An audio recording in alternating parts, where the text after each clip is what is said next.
नमो अर्हन्ताणं नमो सिद्धाणं नमो आयिर्याणं नमो वज्रायाणं नमो लोये सव्यसावनम्। मंगलम भगवान वीरो मंगलम गौतमो गणी मंगलम कुंद कुंदाद्यो जैन धर्मोस्तु मंगलम सर्वमंगल मांगल्यम सर्वकल्याणकारिकम प्रधानम सर्वधर्माणां जैनम जयतु शासनम नमः समयसाराय स्वानुभूत्या चकासते चित् स्वभावाय भावाय सर्वभावांतरचिदे।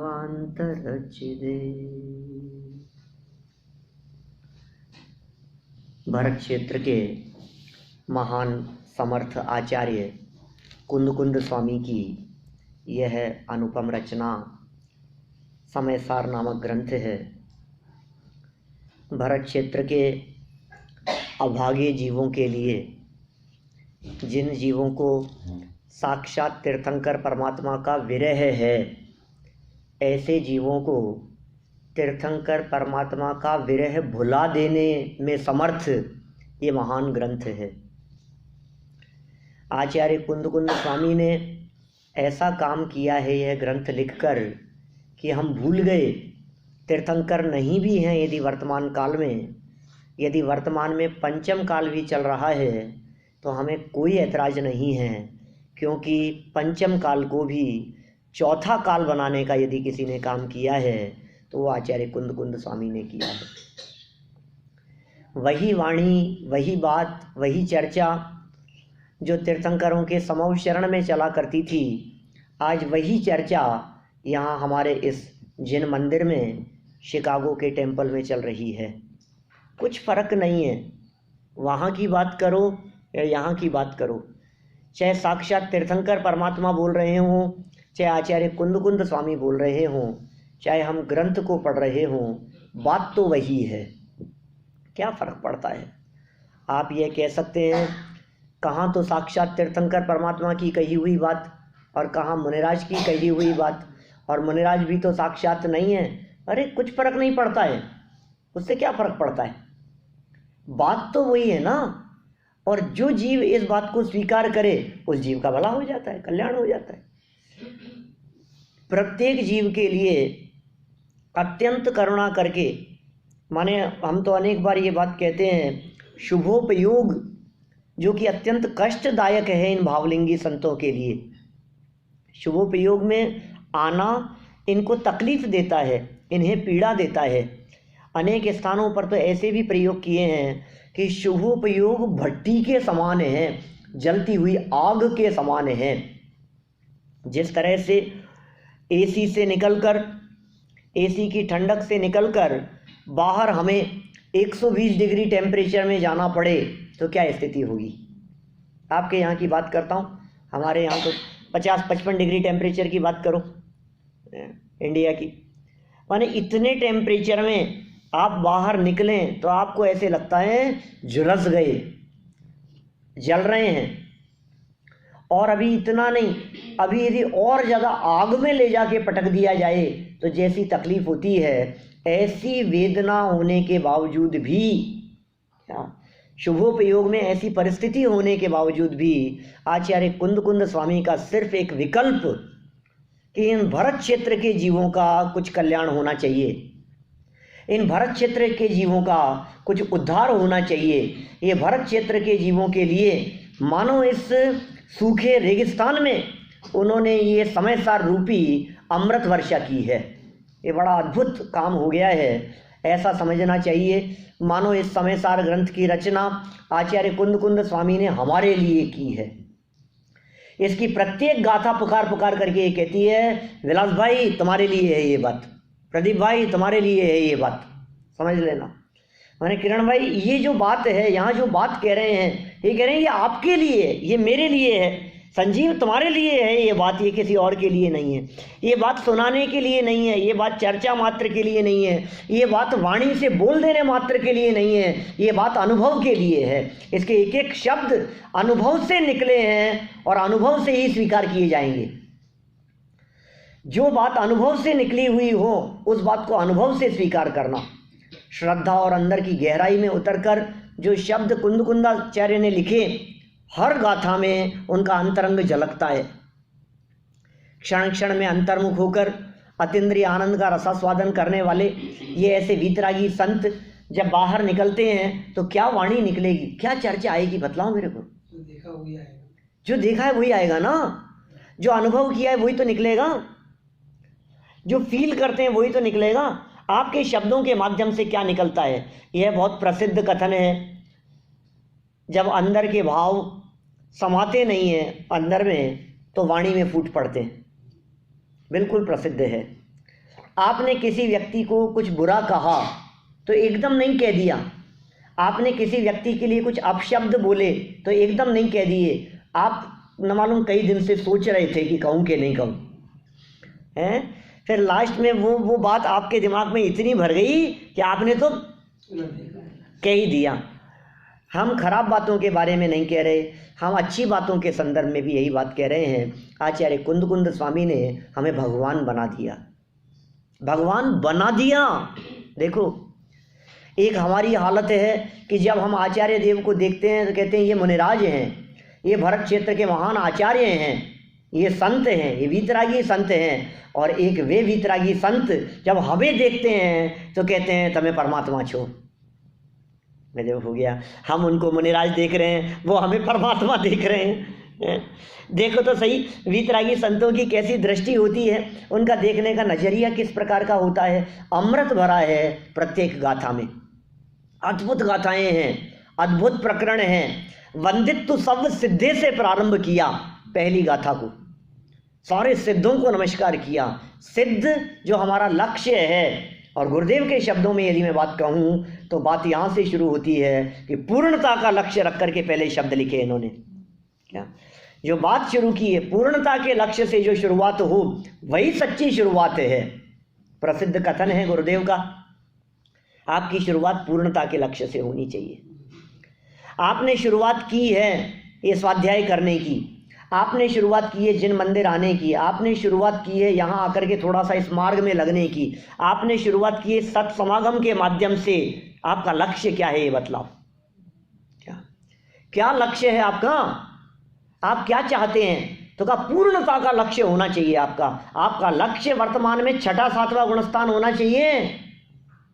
क्या विलास भाई, 4थे गुणस्थान का लक्ष्य बनाया तो अपूर्ण लक्ष्य है आपका, अधूरा लक्ष्य है आपका। और ध्यान रखना, छोटा लक्ष्य बड़ा अपराध है। क्या कहा मैंने, छोटा लक्ष्य और बड़ा अपराध है। लक्ष्य छोटा नहीं, आप अपनी कैपेसिटी को भी विचारें और इस पंचम काल में कहाँ तक जा सकते हैं उसको भी विचारें। मैं ये नहीं कहता हूँ कि आप इस पंचम काल में वर्तमान में सिद्ध बनने का लक्ष्य बनाएं, मोक्ष जाने का लक्ष्य बनाएं। हाँ, अंतिम लक्ष्य तो वो होगा, लेकिन उसकी पूर्णता इस जन्म में नहीं होगी। मुक्ति की प्राप्ति इस जन्म में नहीं हो सकती। वो जो परम मुक्ति कही है, माने जो देह मुक्ति की चर्चा है, वो देह मुक्ति इस पंचम काल में नहीं हो सकती, लेकिन दृष्टि मोक्ष इस पंचम काल में भी हो सकता है। अकेला दृष्टि मोक्ष ही नहीं, इससे भी आगे बढ़ना है। गुणस्थान 5वां होना चाहिए, गुणस्थान 6वां 7वां होना चाहिए। भावलिंगी संत दशा, 3 कषाय चौकड़ी का अभाव। आप देखिए, थोड़ी सी जब कषाएं हमारी कम होती है तो हमें अंदर में कितनी शांति मिलती है। कितने जंजाल से बच गया। खुद ही देखिए, अपनी कषायों के संबंध में, अपनी आकुलता के संदर्भ में आप खुद ही विचार कीजिए, तो आप बिल्कुल महसूस करेंगे कि यार बात तो सही है, बिल्कुल फील हो रहा है कि नहीं। टोडरमल जी ने मोक्ष मार्ग प्रकाशक में इन्हीं आचार्य के दिशा निर्देश पर चलते हुए कई अनुभव की बातें लिखी। कदम कदम पर उन्होंने लिखा, आपको ये कषाएं तकलीफ देने वाली लगती है या नहीं, बोलो। आपको क्रोध अच्छा लगता है, आकुलता देने वाला लगता है। हमें मालूम है क्रोध कोई भी व्यक्ति करे आकुलता ही दिखाई देगी। आप फील करते हैं ऐसा? और फिर जब आप जिनवाणी की शरण में आते हैं तो आप फील करते हैं कि क्रोध कम हो गया तो थोड़ा अच्छा लग रहा है, फीलिंग बेटर होता है ना ऐसा। तो ये जो आपको बेटर फील हुआ है, ये क्या चीज बेटर है? बोले ये तो अभी मंद कषाय का भ्रम रूप आनंद है। क्या अभी कुछ आनंद नहीं है? लेकिन जब सोचिए मंद कषाय के भ्रम रूप आनंद में ही हमारे को थोड़ा अच्छा लगने लगता है, तो जब कषाय नष्ट हो जाएगी, जब अनंतानुबंधी जड़ मूल से निकल जाएगा, तब कैसा आनंद होगा, कैसा अपूर्व आनंद होगा। आप उसकी कल्पना तो करके देखो। वो काम यहाँ कर रहे हैं। पहला काम, सबसे पहला काम, फर्स्ट स्टेप, मोक्ष मार्ग जीवन में प्रकट करने की दिशा में पहला चरण, उसका नाम है संवर, उसका नाम है आत्मानुभूति, उसका नाम है शुद्धोपयोग, उसका नाम है चौथा गुणस्थान। चौथे गुणस्थान से धर्म की शुरुआत होती है। सम्यक दर्शन, सच्ची श्रद्धा से धर्म की शुरुआत होती है। हमें शुरू करना है धर्म अपनी लाइफ में।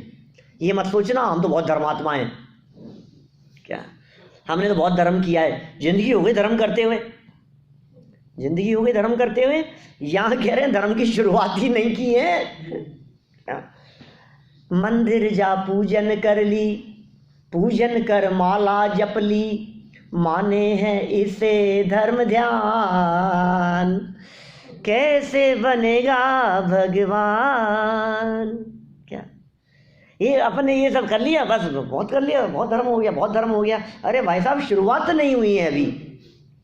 लक्ष्य हो सिद्ध दशा का और शुरुआत हो ज्ञायक के अवलंबन से, वो है संवर। पहली गाथा शुरू हुई वंदित्तु सब सिद्धे से, यहां से बात शुरू हुई और फिर जनरल बातें बतलाते रहे। जीवा जीवाधिकार बतलाया, कर्ता कर्माधिकार बतलाया। कल सब चर्चा कर चुके हैं अपन, अभी कुछ नहीं करूंगा। जीवा जीवाधिकार की चर्चा, फिर कर्ता कर्माधिकार की चर्चा, फिर पुण्य पाप अधिकार की चर्चा, फिर आश्रम अधिकार की चर्चा। यहां तक तो अभी कुछ नहीं हुआ काम।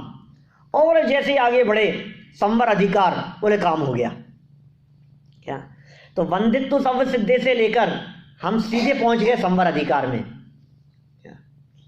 सबका उद्देश्य है, सब यही चाहते हैं कर्म नहीं आए, सब यही चाहते हैं कर्मों से मुक्ति मिले हमारे को, सब यही चाहते हैं जीवन में धर्म प्रकट हो, प्रत्येक जीव आनंद चाहता है। मुझे मालूम है यहाँ जितने लोग हम बैठे हुए हैं, हम सब ये चाहते हैं कैसे भी हो आनंद हो, कैसे भी हो हृदय में आनंद होना चाहिए, मजा आना चाहिए, चित्त की प्रसन्नता होनी चाहिए। ये जो प्रसन्नता है, उत्साह है हमारे मन में, ये उत्साह कैसा होगा? ये उत्साह कितना गुना हो जाएगा, उस सम्यक दृष्टि जीव का आनंद कैसा अपूर्व होता होगा।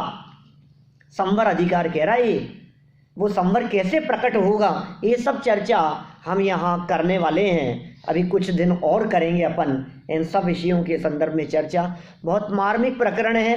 संवर प्रकट करने की दिशा में क्या करना चाहिए? संवर प्रकट तो करना चाहते हैं, लेकिन करें कैसे, कर नहीं पा रहे हैं। हर व्यक्ति की समस्या है। जहाँ देखो वहाँ विलास भाई सारे मुमुक्षु मंडलों में हमारे को ऐसे लोग मिल जाएंगे जो ये बात करते हुए दिखाई देंगे। सम्यक दर्शन कैसे होगा पंडित जी, आप तो वो बताओ। अभी भी यदि मैं आपको छोड़ दूँ ना, क्या कि आपको जिसको जो पूछना हो वो पूछ लो, तो मैं गारंटी देता हूँ ये प्रश्न तो नियम से आएगा। क्या और ये प्रश्न आएगा और आपको जवाब वही मिलेगा जो जवाब अनेक विद्वानों से आपको मिल चुका है, और जवाब वही मिलेगा जो जवाब मैं अनेक बार आपको दे चुका हूँ। क्या पिछले वर्षों में, क्योंकि ये 7वीं बार आ रहा हूँ शिकागो, ये 7वां टाइम है। 7 बार में जब पहली बार आया था तब से मुझे ध्यान है हम लोग यहाँ बैठे थे राउंड लगा करके, क्या मालूम है, चेयर्स लगा करके, और आपका प्रश्न ये था सम्यक दर्शन आत्मानुभूति कैसे हो ये बताओ। क्या और आज भी प्रश्न जहाँ का तहाँ है, बोलो। और ये भी मैं जानता हूँ कि अभी जब मेरा ये यहाँ से संपन्न होगा कार्यक्रम, उसके बाद में 10 लक्षण में आएंगे चेतन भाई, क्या तो आप उनके सामने भी यही प्रश्न रखने वाले हो कि आप तो ये बताओ। ये शाश्वत प्रश्न है, इस प्रश्न का समाधान किसी वक्ता के माध्यम से नहीं होता। इस प्रश्न का समाधान कोई नहीं कर सकता है। इस प्रश्न की थ्योरेटिकल चर्चा तो हो सकती है, लेकिन प्रैक्टिकल आपको करना होगा। यह अनुभव गम्य है। ये निर्णय आपका है, ये व्यक्तिगत निर्णय है। ये निर्णय कोई किसी को नहीं कराता है। कौन कराए, किसको निर्णय कराएं, कैसे कराएं, ये तो बताओ। हम क्या कर सकते हैं? निर्णय करने का काम आपका है। हम तो बता सकते हैं, आचार्य कुंद देव भी क्या कर सकते हैं बतलाओ, लेकिन कुंदाचार्य ने जो शब्द लिखे हैं, जो बातें लिखी है, इन बातों को समझकर पिछले 2000 वर्षों में हजारों लोगों ने सम्यक दर्शन की प्राप्ति की है। अनगिनती लोगों ने सम्यक दर्शन की प्राप्ति की है इन गाथाओं को पढ़ करके। उपकार है इसलिए आचार्य कुंद स्वामी का।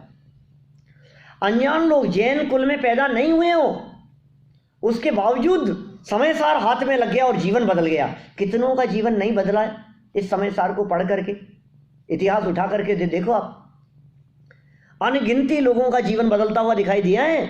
इसको देखो, पांडे राजमल जी, गृहस्थों की बात करो, मुनिराजों की बात करो तो अमृतचंद्र जयसेनाचार्य हैं, सारे टीकाकार जितने हुए हैं, लेकिन वे तो सब भावलिंगी संत थे टीकाकार, उनकी क्या बात करें।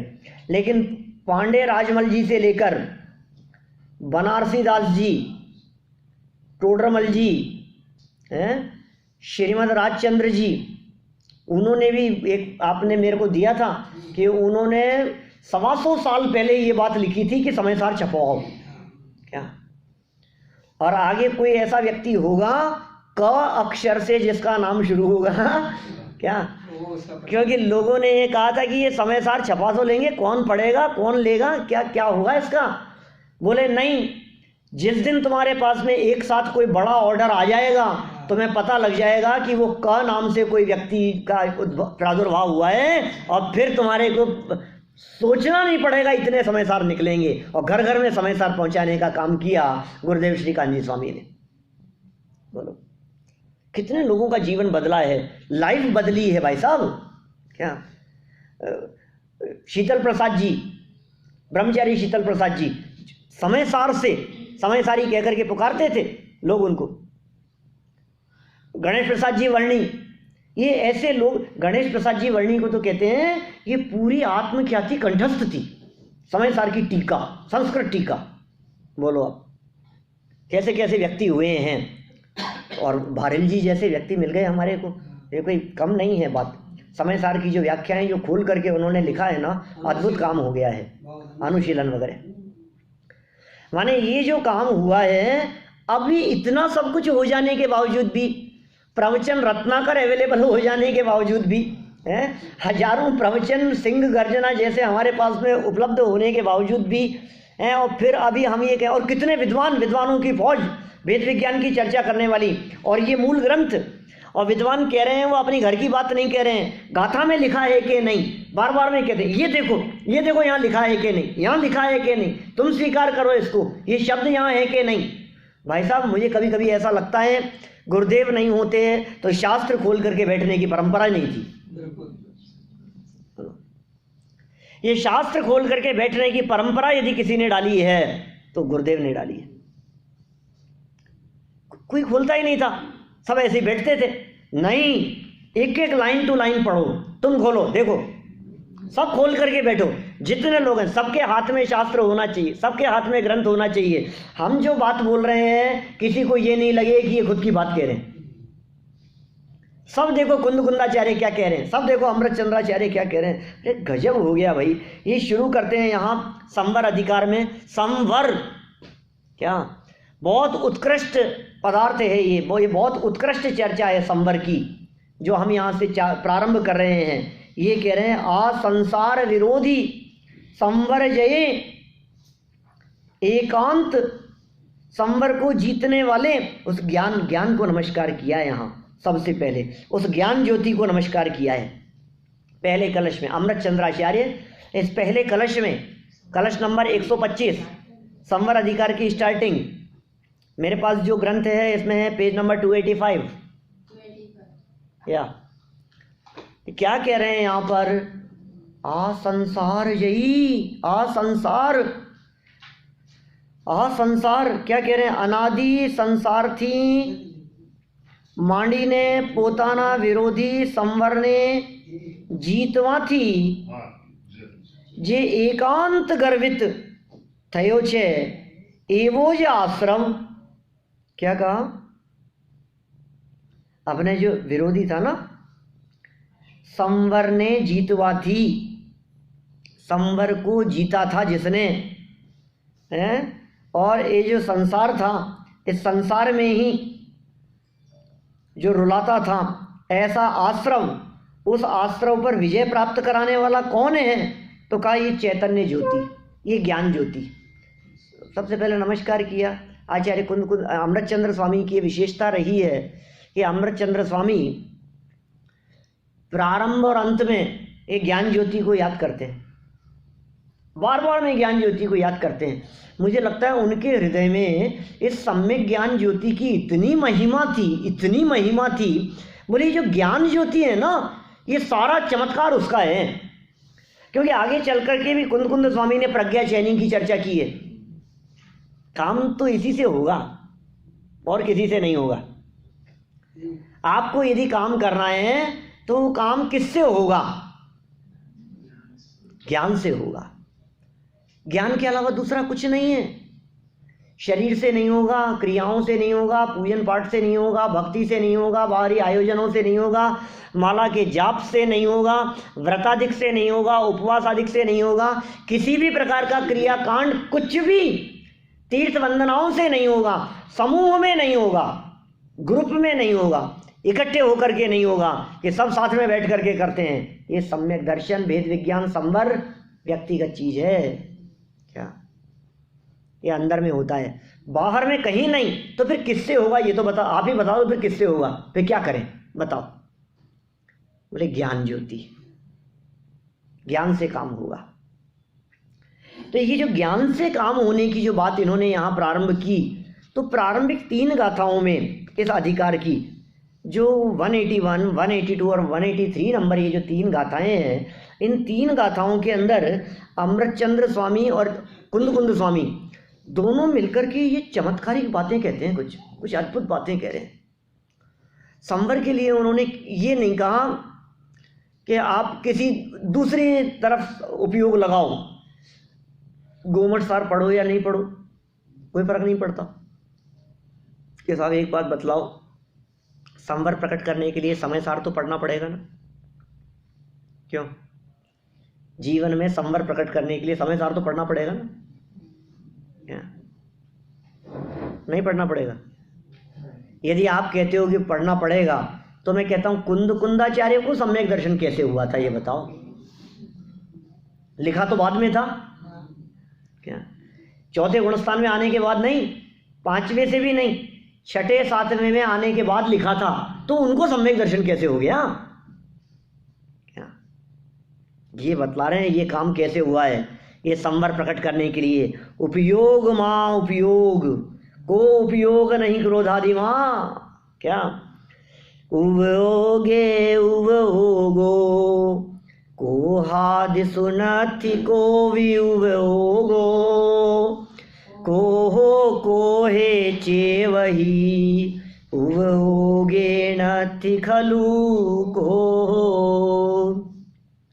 8वीं अप्पे कम में नो कम में चाविणति उवोगो उवोगम ही कम्मम णो कम्मम चाविणो अति एदम तु अविवरीदम नाणम जय्यादुहोदि जीवस तय्याण किंचि कुवदी भावम उवोग सुधप्पा।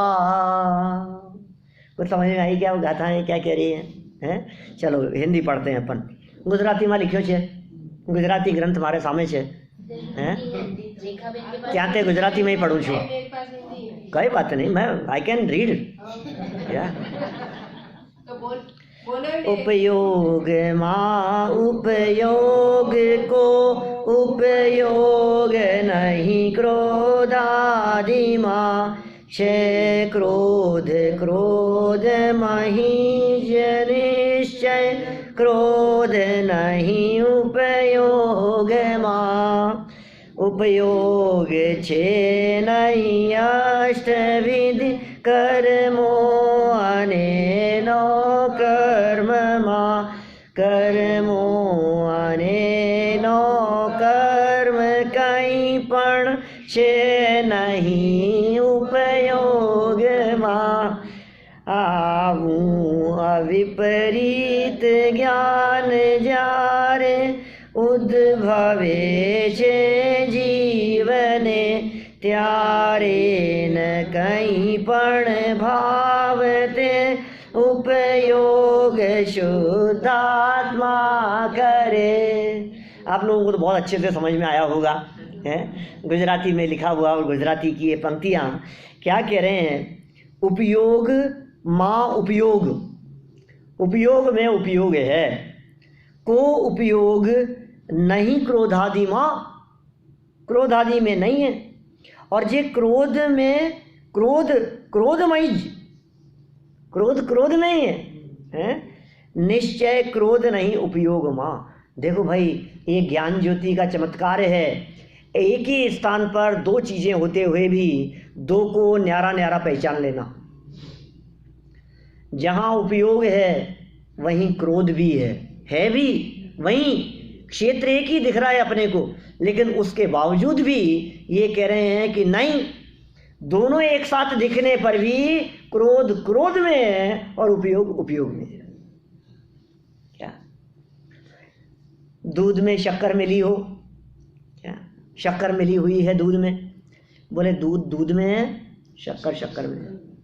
क्या सब्जी में नमक भी मिला है, सब्जी में मिर्च भी मिली है, सब्जी में और मसाले भी मिले हुए हैं, उसके बावजूद भी आप इस बात को बहुत अच्छे से पकड़ लेते हैं कि नमक कम है इसमें, थोड़ा मिर्च थोड़ी तेज हो गई, क्या ये मसाला इसके अंदर ऐसा है, ये थोड़ा तीखा हो गया। ये कैसे पकड़ा आपने, बताओ मेरे को, ये कैसे पकड़ा कि उसमें नमक कम है? आपने कैसे देखा? आपको कैसे पता कि इसमें नमक कम है? हाँ? बीत करके ज्ञान है हमारे पास में, हम ज्ञान से पकड़ सकते हैं भाई साहब। माने कितनी गजब बात है।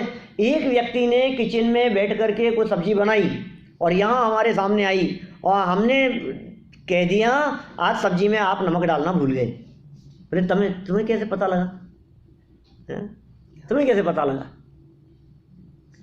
क्योंकि सब्जी में नमक नहीं है। कि तुम्हें कैसे पता लगा? कि पता लग गया, बस देख लिया हमने। कि कैसे देखा? इसमें सब मिले हुए में तुम्हें कैसे पता लगा? मिल जाता तो कैसे दिखता? ये ज्ञान से सब दिख जाता है। ज्ञान से नमक अलग दिखता है, मिर्च अलग दिखती है, मिले हुए होने पर भी। ऐसे ही कह रहे हैं यहाँ अंदर ज्ञायक स्वभाव को जब हम देखते हैं तो ज्ञायक ज्ञायक में दिखता है और क्रोध क्रोध में दिखता है। क्रोध में ज्ञान नहीं है और ज्ञान में क्रोध नहीं है। कि क्यों नहीं है ये तो बताओ, ऐसा कैसे हो सकता है जब एक एक क्षेत्र है और एक साथ प्रकट हो रहे दोनों चीजें एट ए टाइम। देखिए ये जो बात कह रहे हैं ये बात ज्ञानियों के लिए नहीं कह रहे हैं, ये बात अज्ञानी को कह रहे हैं, ध्यान रखना। ये बात उनके लिए नहीं कह रहे हैं जिनकी लाइफ में क्रोध ही नहीं है, उनको तो क्या भेद विज्ञान करना है। ये बात सिद्ध भगवान की नहीं है कि उपयोग में उपयोग है, ये बात अनंत भगवान की नहीं है कि उपयोग में उपयोग है।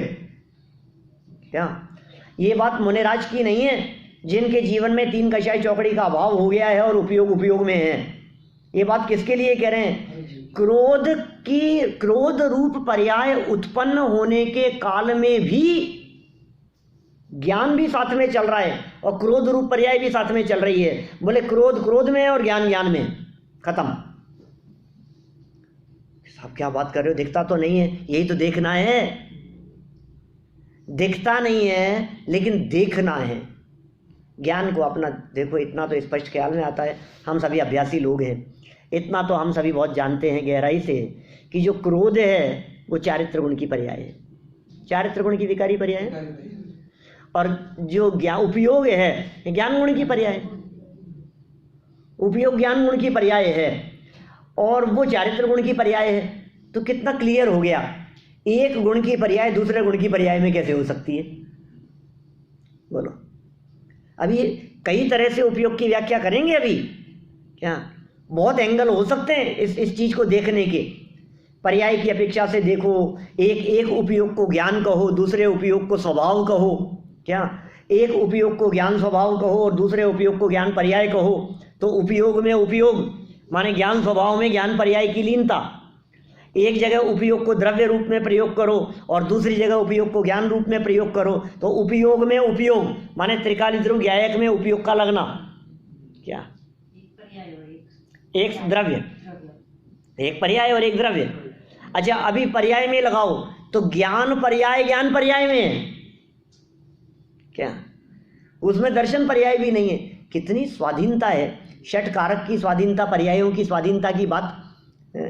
अनंत पर्यायें प्रति समय चेतन द्रव्य में उत्पन्न हो रही हैं, प्रति समय अनंत पर्यायें, और ये विश्व का जबरदस्त आश्चर्य और चमत्कार है। देखो आपको इतनी सी दो चीजें मिलावट के अंदर ऐसे लग रहा है कि क्या गजब है भाई, दोनों अलग अलग है क्या। और सुनो, यदि कदाचित ऐसा हो जाए उस मिली हुई सब्जी में डले हुए नमक को कोई व्यक्ति अपनी रिद्धि के प्रभाव से उसमें से नमक ऐसे निकाल करके ऐसे धर देवे कि लो ये तुम्हारा नमक, ये इधर आ गया वापस, गजब हो गया, नमक कैसे निकाल दिया इसने, घुला हुआ सब्जी में जो नमक घोल दिया था, उस घुले हुए नमक को किसी व्यक्ति ने ऐसे निकाल दिया, रिद्धि थी हैं, और वो उसमें से नमक ऐसे घुले हुए में निकल करके, और ये नमक का पाउडर ये लो अलग कर दिया हमने, अब देखो सब्जी में टेस्ट करो, नमक नहीं है अब सब्जी में। क्या चमत्कार हो गया, सब्जी में से नमक ही इसने अलग कर दिया। भाई साहब सुनो, दो चीज अलग करने की बात नहीं है, ज्ञान में इतनी ताकत है। अनंत पर्यायें एट ए टाइम एक ही जगह पर एक दूसरे में घुली मिली हुई दिखाई दे रही है, फिर भी एक पर्याय दूसरी पर्याय को छूती नहीं है, मिली नहीं है, सब सेपरेट है। अनंत का सेपरेशन पना देखे, ये सब सेपरेट है, ये दिखाई देवे, ये चमत्कार है ज्ञान का। देख सकते हैं आप, ऐसा हो सकता है ऐसा। ये जो लाइट का प्रकाश दिखते हैं ना, सारे एक दूसरे में मिले हुए, 50 लाइट एक साथ जल रही है, अलग अलग कलर की जल रही है, कलरफुल जल रही है। अभी लाइट की तरफ मत देखना, अभी हॉल में देखना जहां उनका प्रकाश है, सब मिला हुआ है कि नहीं एक दूसरे में, सारे प्रकाश एक दूसरे में मिले हुए हैं कि नहीं। रेड लाइट का प्रकाश पूरे हॉल में, ब्लू लाइट का प्रकाश पूरे हॉल में, ग्रीन लाइट का प्रकाश पूरे हॉल में, वाइट लाइट का प्रकाश पूरे हॉल में। क्या क्या चक्कर है। अब सब जगह सब में एक दूसरे में मिक्स हो गया होगा, नहीं साहब, यही तो चमत्कार है, यही तो है बात, यही तो कला है, यही तो सेपरेट है एक दूसरे में, एक दूसरे से मिले हुए नहीं हैं। जब जड़ प्रकाश एक दूसरे से सेपरेट रह सकता है तो यहाँ तो ज्ञान स्वभाव की चर्चा चल रही है। जिसने अपनी प्रज्ञा चैनी से, जिसने अपने ज्ञान से ज्ञान और क्रोधादिक को भिन्न भिन्न पकड़ लिया, भिन्न भिन्न पहचान लिया,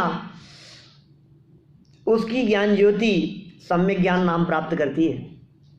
सम्यक ज्ञान हो जाता है, फिर सम्यक दर्शन की प्राप्ति हो गई। देखो मैं पढ़ता हूँ इसका गाथार्थ क्या लिखा है।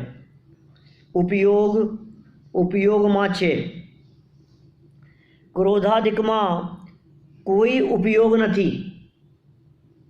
ठीक है, स्पष्ट है ना। हिंदी वाले तो नहीं है कोई, हिंदी वाले हैं, और तो सब जानते हैं गुजराती, हाँ, और तो सब गुजराती है ना सब, एक मैं ही हूँ बस, मैं हूँ और वो है पीछे में। चलो क्या कह रहे हैं यहाँ, कोशिश करते हैं। उपयोग माँ छे, उपयोग में है। क्रोधादिक माँ कोई उपयोग न थी, क्रोधादिक में कोई उपयोग नहीं है। वणी क्रोध माच्य है, उपयोग माँ निश्चय थी, क्रोध न थी। निश्चय से उपयोग में क्रोध नहीं है, क्रोध माच्य है। फिर क्या कह रहे हैं आगे, 8 प्रकारना कर्म तेमज है। 8 प्रकारना कर्म તેમજ નોકર્મમાં ઉપયોગ નથી અને ઉપયોગમાં કર્મ તેમજ नौकर्म નથી। वाह, उपयोग में कर्म और नौकर्म नहीं है, और नौकर्म और कर्म में उपयोग नहीं। नौकर्म भी शामिल कर लिए और 8 कर्म भी शामिल कर लिए और क्रोध भी शामिल कर लिए। 3 प्रकार की बातें हो गई यहाँ, भाव कर्म, द्रव्य कर्म और नौकर्म, 3 चीजें हो गई। अब हम हमारे उपयोग को कहाँ कहाँ मिलाते हैं।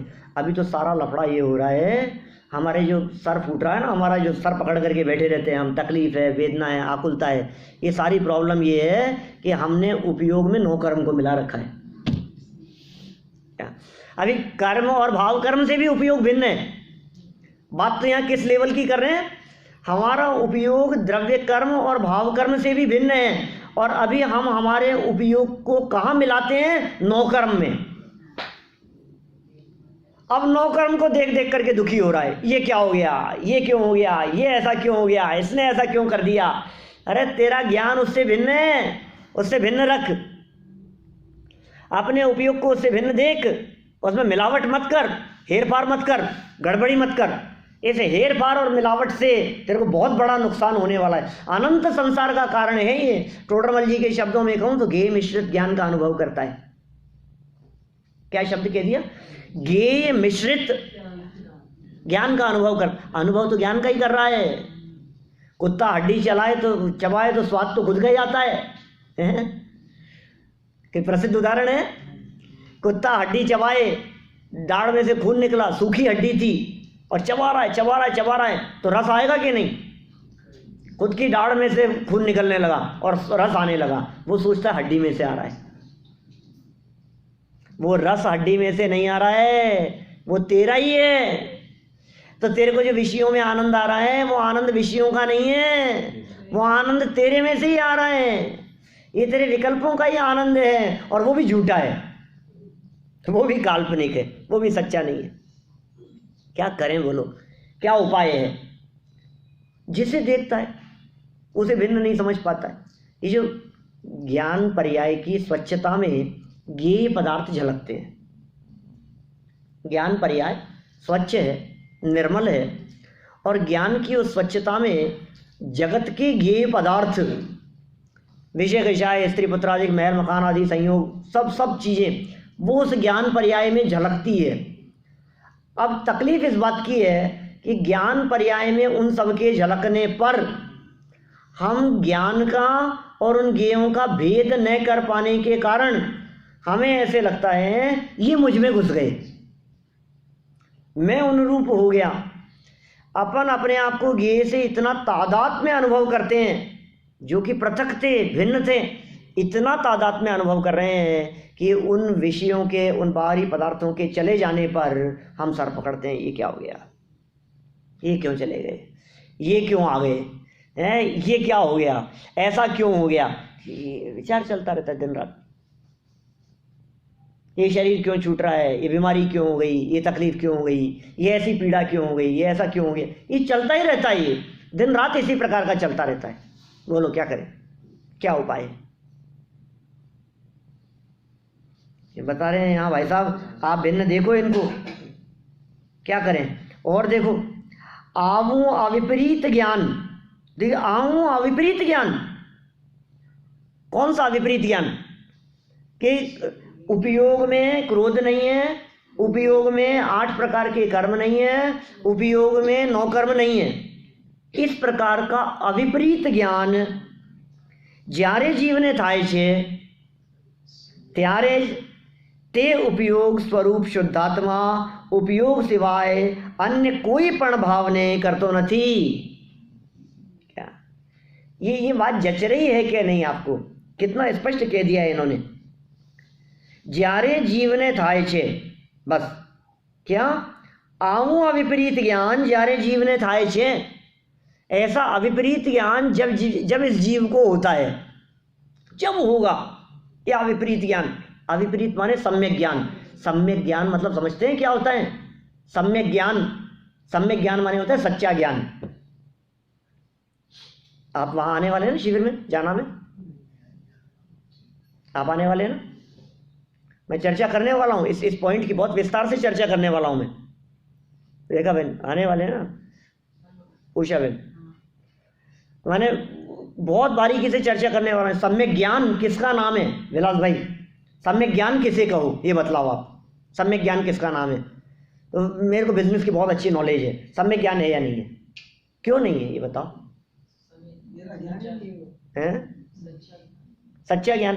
अच्छा नहीं है, क्यों नहीं है वो सच्चा ज्ञान? क्यों नहीं है? रस्सी को सांप, सांप को रस्सी जानने की जो चर्चा की है, वो सम्यक ज्ञान और मिथ्या ज्ञान का संबंध क्यों नहीं है? उस ज्ञान को आप मिथ्या क्यों कह रहे हो? परलक्षी होने से। देखो भाई सीधी सी बात है जीतू भाई, आपको बहुत क्लियर होगी बात। सम्यक और ज्ञान, सम्यक माने सच्चा, ठीक है ना, और ज्ञान मतलब ज्ञान। जो ज्ञान यथार्थ हो, जो ज्ञान सच्चा हो, उसका नाम सम्यक ज्ञान है। स्व को स्व और पर को पर जाने, वो सच्चा ज्ञान है। कौन सा ज्ञान सच्चा है? सच्चा मतलब ईमानदार।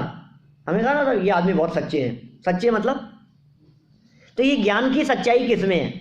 मिलावट का काम करे उस ज्ञान को सच्चा कौन कहे? जो मिलावट का काम करे, एक को दूसरे में मिलाए, नियत सही, अच्छा गलत भी देख ले तो भी सम्यक ज्ञान कह देते हैं। ये और बात है। यहां रस्सी थी, सम्यक दृष्टि जी उसको सांप जान सकता है या नहीं? एक रस्सी है, उसको सम्यक दृष्टि जीव सांप समझ सकता है या नहीं? समझ सकता है। आंखों का खराबी हो सकती है ना उसके भी, देखने में दूर से इतनी आंखें प्रॉपर नहीं हो, चश्मे का नंबर उतर गया हो, नहीं देख पा रहा हो, तो रस्सी को सांप समझ सकता है। तो सम्यक ज्ञानी हो गया कि मिथ्या ज्ञानी है? सम्यक ज्ञानी है अभी भी, गलत जानने पर भी। उसको अकाउंट्स का ज्ञान नहीं है, सम्यक ज्ञानी कि मिथ्या ज्ञानी? सम्यक ज्ञानी, फिर भी सम्यक ज्ञानी है। हाँ, क्योंकि नियत में खोट नहीं है। आप समझ रहे हैं? हमारे एक अकाउंटेंट है, समझ लीजिए अकाउंट्स का काम करते हैं और हिसाब किताब बिल्कुल बराबर रखते हैं, तब तो आप उनको ईमानदार कहते ही हो क्या? और यदि कहीं हिसाब में गड़बड़ी हो गई क्या, तब भी आप ये कह सकते हैं। यदि टोटल में गड़बड़ी हो गई, लिखने में मिस्टेक हो गई, तो भी आप कहेंगे कि ये सच्चे हैं, ईमानदार हैं। कि गड़बड़ी दिख रही है ना साफ साफ कि नहीं नहीं नियत में खोट नहीं, आप क्या कहेंगे? यदि नियत में खोट है तब हम उसे खोटा कहेंगे, और नियत में खोट नहीं है तो लिखावट में गलत आ गई है, किसी की गलत एंट्री कर दी गई उनके माध्यम से, उसके बावजूद भी वे ईमानदार हैं। यही कहना है आपका? यही हम कह रहे हैं। सम्यक ज्ञानी जीव है, नियत में खोट नहीं है। निज को निज पर को पर जान, फिर दुख का नहीं लेश निदान। वर्णी जी की लाइनें हैं कितनी सुंदर। और हम लोग क्या कर रहे हैं? निज को पर को निज मान, फिर सुख का नहीं लेश निशान। क्या? निज को पर मान लिया, पर को निज मान लिया, फिर कह रहे हैं सुखी क्यों नहीं हो पा रहे हैं? कि सुख का लेश निशान मात्र भी तुम्हें प्राप्त नहीं हो सकता है, प्रकट नहीं हो सकता है। ये मिलावट का काम करते हो तुम। ये सम्यक ज्ञान है जो मिलावट का निषेध करता है। ज्यारे वेद विज्ञान था त्यारे अतीन्द्रिय आनंद प्रगटा है। बस जैसे ही ऐसा वेद विज्ञान हुआ, जैसा ही ऐसा निर्मल ज्ञान हुआ, जैसे ही ज्ञान ने ज्ञान को पहचाना और ज्ञान ने क्रोधादिक को अपने से भिन्न जाना, सम्यक ज्ञान हो गया, वेद विज्ञान हो गया, अतीन्द्रिय आनंद प्रकट हो गया, अंदर में आनंद के झरने झरने लगे। भूल जाएंगे आप सब चीजें। दो दो नावों पे सवारी नहीं होती, इधर भी और इधर भी, ऐसे नहीं हो सकता। विषय भोग में भी मजा आ रहा है और तत्व ज्ञान में भी मजा आ रहा है, इसमें भी आनंद आ रहा है और उसमें भी, टीवी में भी मजा आ रहा है और मंदिर में भी मजा आ रहा है। क्या दोनों काम कैसे हो सकते हैं बतलाओ मेरे को? एक म्यान में दो तलवारें नहीं रह सकती। निर्णय करना पड़ेगा हमारे को, पक्का निर्णय करो पहले एक बार, क्या है वस्तु स्वरूप। ज्ञान से भेद विज्ञान करो। ये भेद विज्ञान सिखा रहे हैं यहाँ पर। प्रदेश भेद की बात कर दी है। हाँ, साफ साफ बहुत प्रसिद्ध है ये तीनों गाथाएं। ये तीनों गाथाएं ज्ञान के प्रदेश भिन्न और राग के प्रदेश भिन्न, ज्ञान के प्रदेश न्यारे और क्रोध के प्रदेश न्यारे, ये प्रदेश भेद की चर्चा बतलाने वाली ये सर्वोत्कृष्ट गाथाएं हैं। क्या इसके अलावा नहीं मिलेगी आपको कहीं भी चर्चा, इस प्रकार की चर्चा। ये भाव अपेक्षा से भेद बतलाया है, भाव अपेक्षा से प्रदेश भेद की चर्चा की है। एक्चुअल में वस्तु अभी इसी का निरूपण करेगा ना प्रवचन सार। क्या प्रवचन सार ग्रंथ में इसी बात को कहेंगे तो पता है क्या कह देंगे? नहीं, एक ही है। क्या ज्ञान और राग के प्रदेश अलग अलग नहीं है, उसी आत्मा में क्रोध है, मतलब उतने असंख्यात प्रदेशों में, कोई उसके अंदर ऐसा प्रदेशों का डिवाइडेशन भी नहीं है, अलग अलग भी नहीं है। आत्मा के असंख्यात प्रदेशों में से अभी वर्तमान में कौन सा प्रदेश ऐसा है जिस प्रदेश पर ज्ञान नहीं है? बोलो। आत्मा के सभी प्रदेशों पर ज्ञान है ना, पक्का? अच्छा, तो जो कषाय है वो कषाय आत्मा के कौन से प्रदेश पर है? सभी प्रदेशों पर है। तो आत्मा के असंख्यात प्रदेश हैं, है ना? उन असंख्यात प्रदेशों पर ज्ञान भी है और उन्हीं असंख्यात प्रदेशों पर क्रोध भी है, एक ही जगह पर। तो अलग अलग एड्रेस है क्या दोनों का? एक ही घर में हस्बैंड वाइफ दोनों रहते हैं, 2 बच्चे साथ में रहते हैं, 4 लोग रहते हैं, चारों को एड्रेस लिखना है, तो एड्रेस अलग अलग है क्या? एक ही घर में रह रहे हैं। क्या बात कर रहे हो आप? चारों का एक ही घर है। तो ऐसे क्रोध का घर भी वही है क्या, और ज्ञान का घर भी वही है। तथापि इतना होने के बावजूद भी आप वाइफ में नहीं रहते, वाइफ बच्चों में नहीं रहती, सब अपने अपने में रहते हैं। समझ में आ रही? एक ही घर में, एक घर में फैमिली के 4 मेंबर रहने पर भी कोई मेंबर किसी दूसरे में नहीं है, हर मेंबर इंडिविजुअल है। ऐसे ही हम कह रहे हैं ये हमारा आत्मा रूपी भवन, आत्मा रूपी महल, और इस आत्मा रूपी महल में अनंत गुण रूपी भाई भाई सब साथ में रहते हैं। क्या? और उन अनंत गुण रूपी भाइयों की प्रति समय उत्पन्न होने वाली उनकी पत्नियां, जो पर्याय, क्या वो भी सब वहां साथ साथ में रहती हैं। कौन से मकान में रह रही हैं? आत्मा के असंख्यात प्रदेश रूपी भवन में रह रही हैं। लेकिन उसके बावजूद भी सभी एक ही जगह पर, एक ही घर में रहते हुए भी, और सभी जैसे मान लो पूरी संपत्ति है, पूरी प्रॉपर्टी है 4 भाइयों की मिलकर के, और माना कि ये 1 मिलियन की प्रॉपर्टी है, 10 मिलियन की प्रॉपर्टी है, क्या 100 मिलियन की प्रॉपर्टी है, समझ लो आप। क्या क्या 1 मिलियन में तो कुछ नहीं होता, इसीलिए तो आगे बढ़ गया ना, कोई बात नहीं है। हाँ मालूम है ना, धीरे धीरे मालूम चल रहा है मुझे। तो देखो ऐसा समझ लो, आप बिलियंस की बात करो जी, कुल मिलाकर के, आप तो छोड़ो मिलियन की बात को छोड़ो। 5 भाइयों की मिलकर के प्रॉपर्टी है। अब उनमें से किसी भाई से पूछे कि आप कितनी संपत्ति के मालिक हो, तो कैसा है आपका, तो कहे हम तो बिलियनर हैं। क्या ऐसे कॉलर ऊंची करके क्या कहते हैं? दूसरे से पूछा, वो भी कैसा है? 5 ही, माने उसका मालिक, और 5 ही अपने आप को उस मकान का मालिक कहते हैं। हमारा ही तो है, हमारा ही तो मकान है, हमारी तो प्रॉपर्टी है। 5 से कह रहे हैं पूरी अपनी अपनी, लेकिन उसके बावजूद भी सबका हिस्सा अलग अलग है। अभी बंटवारा हुआ नहीं है, बंटवारा किया नहीं है। पूरी प्रॉपर्टी के एक मालिक नहीं, पूरी प्रॉपर्टी के 5 मालिक हैं। हिस्सा करके नहीं बतला सकते कि ये हिस्सा तो मेरा, ये हिस्सा आपका है, ऐसा नहीं। ऐसे ही कह रहे हैं आत्मा में इस प्रकार के हिस्से नहीं हैं। क्या? पूरे हिस्से पर क्रोध है और पूरे हिस्से पर ज्ञान है, पूरे हिस्से पर राग है, लेकिन उसके बावजूद भी यदि बंटवारा करेंगे तो फिर हम ये कहेंगे ज्ञान में क्रोध नहीं है और क्रोध में ज्ञान नहीं है। क्रोध और ज्ञान की क्या बात करूं, हम तो कह रहे हैं ज्ञान में चारित्र नहीं है और चारित्र में ज्ञान नहीं है। जब हम क्रोध और ज्ञान की बात करते हैं तो लोगों को लगता है समझ में नहीं आ रही ये बात, और जब हम बात करते हैं चारित्र की और ज्ञान की तो आप कहते हैं बराबर समझ में आ रही है, गजब, स्पष्ट समझ में आ रही है हमारे को। ज्ञान की और चारित्र की बात समझ, हाँ बिल्कुल समझ में आ रही है, क्यों नहीं समझ में आएगी? ज्ञान नाम का गुण अलग है, श्रद्धा नाम का गुण अलग है, चारित्र नाम का गुण अलग है, सब अलग अलग है, सेपरेट है बिल्कुल। तो सेपरेट है तो उनकी पर्यायें एक दूसरे में कैसे मिल जाएगी? जब गुण सेपरेट हैं तो पर्यायें कैसे मिल सकती है? इस बात को गहराई से स्वीकार करना, इस बात को गहराई से जानना, इस बात को गहराई से मान लेना, ये बात श्रद्धा के स्तर पर उतर जाना और सम्यक ज्ञान ज्योति के माध्यम से उन्हें न्यारा न्यारा पहचान करके ज्ञान ज्ञान में स्थित हो जाना, उन्हें कहते हैं हो गया संवर। इसका नाम संवर है। बोले साहब कैसी संवर की उठपटांग में, हमने तो कभी ऐसी बात सुनी नहीं। आप संवर हैं? उपयोग से ही बोलिए ना। उपयोग मतलब ज्ञान, उपयोग मतलब ज्ञान ही तो है, ज्ञान ही की चर्चा कर रहे हैं। देखो पढ़ देता हूँ मैं, टीका पढ़ देता हूँ एक बार, क्या कह रहे हैं भाई, बात गजब की है कुछ बात। खरे खर, बहुत लंबी टीका है ये।